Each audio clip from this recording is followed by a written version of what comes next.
ஸ்லோஸ் நகர புனிதர் டொமினிக். ஸ்லோஸ் நகர புனிதர் டொமினிக் ஒரு ஸ்பானிஷ் துறவி ஆவார்.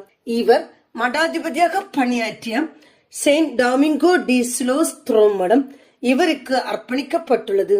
கத்தோலிக்க திருச்சபையால் இவர் புனிதராக வணங்கப்படுகிறார். கெனாஸ் லா ரியோஜா என்ற இடத்தில் ஒரு விவசாய குடும்பத்தில் பிறந்த டொமினிக் சான் மிலன் டி லா ஹுகலா துறவு மடங்களில் பெனடிக்டன் துறவியாக இணையும் முன் இவர் கால்நடைகளை மேய்ப்பவராக இருந்தார். குருத்துவ அருள்பொழிவு பெற்ற இவர் விரைவிலேயே துறவறு புகு நிலையினரின் தலைமை பொறுப்பையும் ஏற்றார்.